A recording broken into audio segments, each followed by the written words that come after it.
गुरुजी महाराज ने कभी किसी भी संगत को ये नहीं कहा कि तुम ये करो या ये मत करो। कभी भी किसी चीज़ के लिए गुरुजी ने संगत को मना नहीं किया। और गुरुजी प्रैक्टिकल गुरु, उन्होंने सब कुछ संगत को प्रैक्टिकल करके दिखाया। कितनी ऐसी बड़ी बड़ी बीमारियों को गुरुजी महाराज ने लंगर प्रसाद, चाय प्रसाद, जल प्रसाद से दूर किया। पर संगत जी, गुरुजी महाराज का एक और तरीका, बहुत ही अनोखा तरीका ब्लेस करने का, कि गुरुजी कुछ खास मौके पे, जैसे कि शिवरात्रि पे, अपने जन्मदिन पे, नए साल पे संगत से डांस करवा के उनकी बीमारियों और उनके कष्ट को हर लिया करते थे। कहते हैं ना कि परमात्मा की एक दृष्टि तो हम पे पड़ जाए तो हमारा संकट कहाँ हमारे पास रहेगा, हमारी परेशानियाँ तो वैसे ही दूर हो जानी है। संगत जी, इसमें भी एक सत्संग ही है।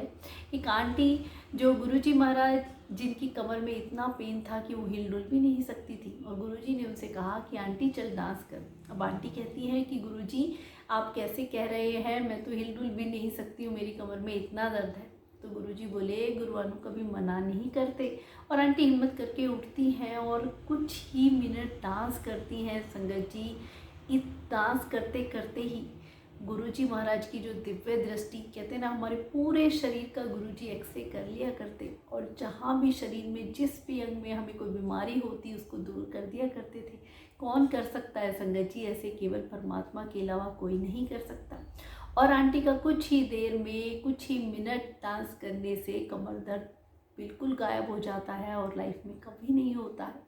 तो ऐसे हमारे गुरुजी महाराज ने संगत को हर पल उनकी कष्ट परेशानियों को हरने के ऐसे अनोखे तरीके कि हम उनका गुणगान करते हैं तो संगत जी, ऐसे लगता है गुरुजी आज भी हर संगत को ब्लेस कर रहे हैं। पर अक्सर देखा गया है कि संगत ने एक रिचुअल सा बना लिया है कि हर सत्संग में उठ के डांस करने लग जाते हैं, जो कि बिल्कुल गलत है। संगत जी, इस बात को समझें। गुरुजी महाराज के सत्संग की कुछ मर्यादा है जिसमें हमें डांस नहीं करना है, ना ही हमें ताली बजानी है। वो 2 घंटे हमें गुरुजी महाराज के चरणों में बड़े ही ध्यान लगा के गुरुवाणी सुननी है और कहीं भी इधर उधर अपना ध्यान नहीं भटकाना है। गुरुजी की प्रेजेंस की बात अलग थी। जब किसी संगत को कैसे ब्लेस करना था, उनकी माया, उनकी लीला वही जानते हैं। और कितनी ही संगत को ऐसे डांस करा के ब्लेस कर दिया करते। पर आजकल जो अक्सर सारे ही संगत में संगत बीच में उठ के डांस करने लग जाती है सत्संग में, जो कि बिल्कुल गलत है। संगत जी, इस बात का ध्यान रखें कि गुरुजी ने जो मर्यादा हर सत्संग की सेट करी है, हमें उसी का पालन करना है।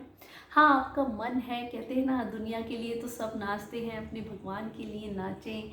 आपका मन है भाव में या भक्ति में, श्रद्धा में आप नाचना ही चाहते हैं, तो कभी भी गुरुजी का कोई भजन जो आपको पसंद हो उस पर आप डांस कर ले। पर सत्संग के बीच में ऐसे नहीं करें संगत जी, क्योंकि गुरुजी महाराज साक्षात गद्दी पे बैठे होते हैं और हमें ब्लेस कर रहे होते हैं। उस वक्त कोई संगत कितने ध्यान में है, कितना कनेक्शन गुरुजी के साथ जुड़ा हुआ है।